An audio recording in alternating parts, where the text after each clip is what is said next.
Hello student, chemistry की online class में आपका स्वागत है।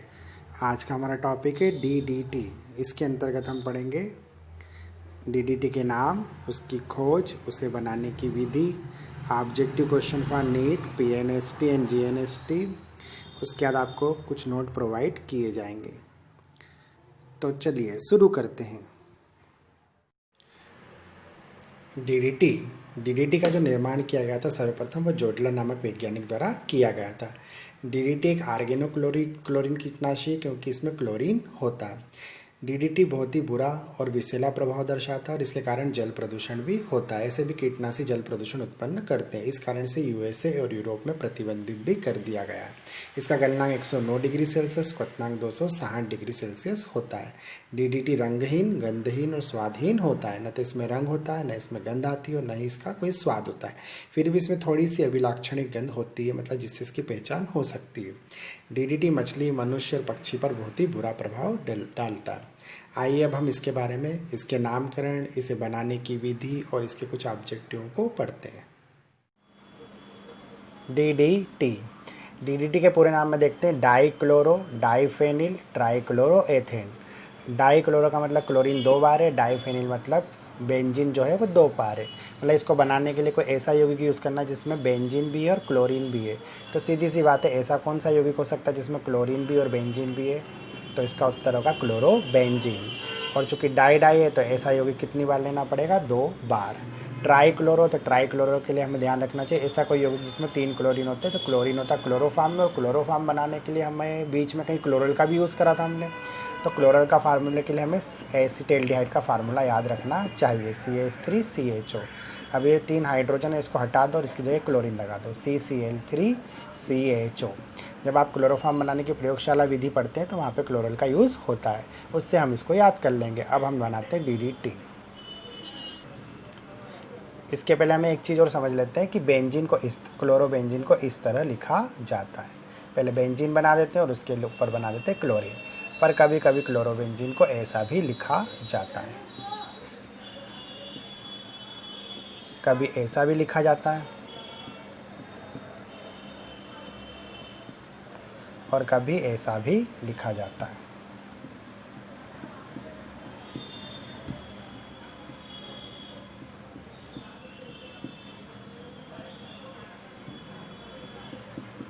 तो इन सब का मतलब एक ही होता है। जैसे ये क्लोरोबेंजीन है, ये हमने वर्टिकल बनाया है, इसमें जो रिंग बनाई है ये डबल बॉन्ड को ही घूमते हुए प्रदर्शित करती है, मतलब अनुनाद की वजह से। यहाँ डबल बॉन्ड बताएं, डबल बॉन्ड एकांतर क्रम में ये भी बेंजीन में होते हैं। और अगर किसी रिएक्शन में बंधों का टूटना समझना डबल बॉन्ड का, तो हम इस तरह का स्ट्रक्चर बना लेते हैं। ये हॉरिजेंटल बना लिया, इसी क्लोरोबेंजीन को ऐसा करके लिख दिया। और अगर किसी अभिक्रिया में हमें हाइड्रोजन को निकलना समझना है तो हम इस तरह बना देते हैं। तो ऐसा कोई डाउट की बात नहीं है, ये सब एक ही चीज़ होती है। डीडीटी के निर्माण की विधि में मैंने क्लोरोबेंजीन को हॉरिजॉन्टल लिख दिया है, हाइड्रोजन को इसके शो कर दिया है। ये हमने लिख दिया CH3CHO क्लोरल का फार्मूला। अब हम ऐसी अभिक्रियाओं में किसका यूज़ करते हैं? सांद्र H2SO4 इसमें उत्प्रेरक के रूप में यूज़ होता है। सांद्र H2SO4 जहाँ भी जिस भी अभिक्रिया में लगे, हमें मैक्सिमम अभिक्रिया में -H2O करना होता है, मतलब उसमें जल का अणु बाहर निकलता है। तो यहाँ का हाइड्रोजन, यहाँ का हाइड्रोजन और यहाँ का ऑक्सीजन किस फॉर्म में निकल जाएगा? माइनस हो जाएगा H2O। अब जो बच रहा है वो हम लिख देते हैं। यहाँ क्लोरीन ClCl, ये किससे जुड़ी हुई है? बेंजीन से। तो हम यहाँ बना देते हैं बेंजीन।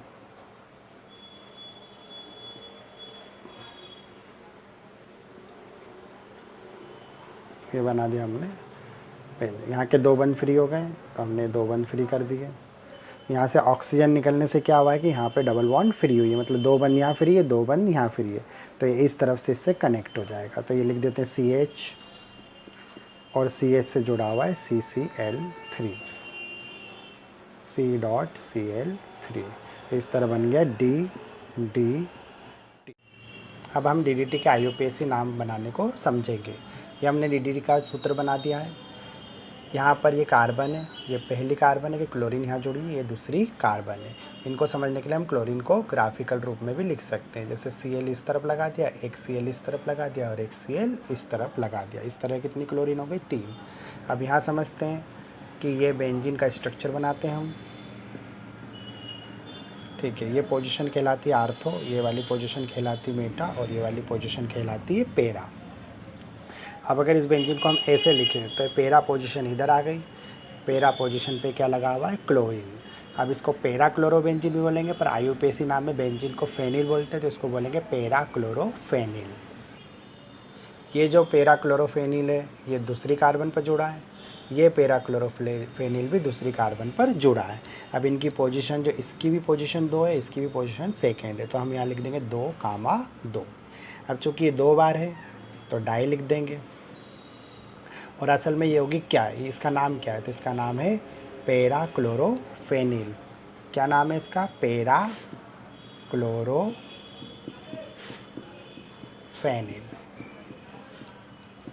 पेरा क्लोरोफेनिल। अब इसकी बारी आई, तो ये क्लोरीन 1 पोजीशन पे जुड़ा है, ये भी 1 पहली कार्बन से जुड़ा है, ये भी पहली कार्बन से जुड़ा है, तो हम इसका नाम लिखेंगे 1 1 1। इसकी पोजीशन 1, इसकी 1 और इसकी भी 1। क्लोरीन कितनी बार हो गए, तो 3 बार, तो लिख दिया ट्राई क्लोरो। ठीक है, और कार्बन कितनी है, 2, तो 2 कार्बन के लिए लिखते हैं एथेन। तो इसका आईयूपीएसी नाम बना 2,2 डाई पेरा क्लोरोफेनिल 1,1,1 ट्राई क्लोरो एथेन। डाई की जगह हम 20 शब्द का उपयोग भी कर सकते हैं, 20 का मतलब भी 2 होता है, डाई का मतलब भी 2 होता है। अब हम डीडीटी के अणुसूत्र को समझते हैं। क्लोरीन 1, 2 और 3 कितनी बार है टोटल, 5 बार, तो क्लोरीन हो गई 5 बार। अब यहाँ पर बेंजीन है, तो बेंजीन का अणुसूत्र होता है C6H6। चूँकि अब बेंजीन 2 बार है तो 2 बार लिख देते हैं C6H6, टोटल हुआ C12H12। लेकिन हमें ध्यान रखना चाहिए कि 1, 2, 3, 4, यहाँ 4 बंदे बेंजीन पे, मतलब 4 बंदे मतलब 4 हाइड्रोजन यहाँ पे कम हो गए, तो माइनस कर देते 4, तो C12 और H8। तो हमने देखा कि C12H8 है, लेकिन हम यहाँ भी देखना कि यहाँ पर 1 हाइड्रोजन है और 2 कार्बन और है, तो यहाँ 8 की जगह लिख देते हैं 9 और 2 हाइड्रोजन बढ़ाएंगे तो हो गया 14।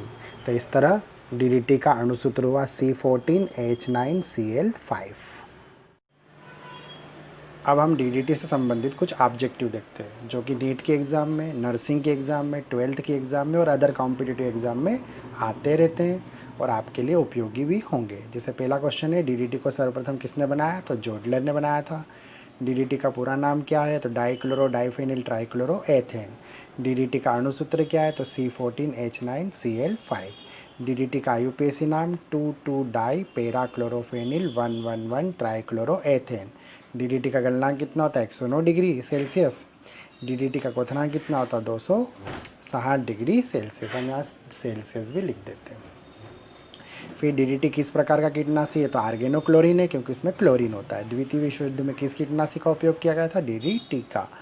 मलेरिया फैलाने वाले मच्छरों को नष्ट करने में किसका उपयोग होता है, तो डीडीटी का। इसके अलावा बीएससी का उपयोग भी होता है। बीएससी डीडीटी से ज़्यादा प्रभावी रूप से कार्य करता है। अब अगर ऐसा क्वेश्चन आएगा तो ऑप्शन में डीडीटी होगा तो बीएससी नहीं होगा, बीएससी होगा तो डीडीटी नहीं होगा, और अगर दोनों ही हुए तो फिर ऐसा ऑप्शन रहेगा उपरोक्त दोनों, बोथ ऑफ दिस। डीडीटी के निर्माण में प्रयुक्त अभिकर्मक तो क्लोरल और क्लोरोबेंजीन। क्लोरल का 1 मोल और क्लोरोबेंजीन के 2 मोल होते हैं। डीडीटी के निर्माण में प्रयुक्त उत्प्रेरक H2SO4। अब हम कुछ और ऑब्जेक्टिव भी देखते हैं।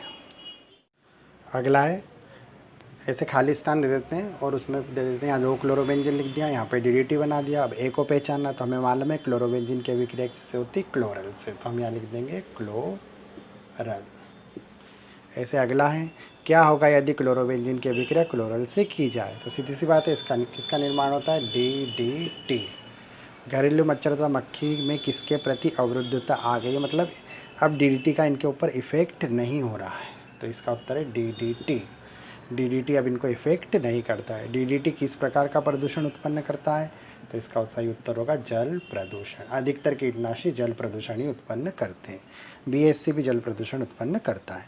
कौन सा पेस्टिसाइड लाइपोफिलिक प्रकृति का होता है, तो इसका उत्तर आएगा डीडीटी। बीएससी भी आएगा, है ना। ब्रांड स्पेक्ट्रम कीटनाशी विश्व प्रसिद्ध, मतलब विश्व प्रसिद्ध कौन सा कीटनाशी है, तो डीडीटी बहुत ही फेमस कीटनाशी। डीडीटी प्रभावित करता है तो सीएनएस को, ये मानव शरीर की बात करें, इसमें आपको अलग अलग अंगों के नाम दे देंगे, जैसे अमाशय दे दिया, जैसे स्टमक, लीवर, लंग्स, हार्ट। तो आपको लिखना है CNS मतलब केंद्रीय तंत्रिका तंत्र, लिख देते हैं केंद्रीय तंत्रिका तंत्र। ये मानव शरीर के ऊपर पूछ रहे हैं।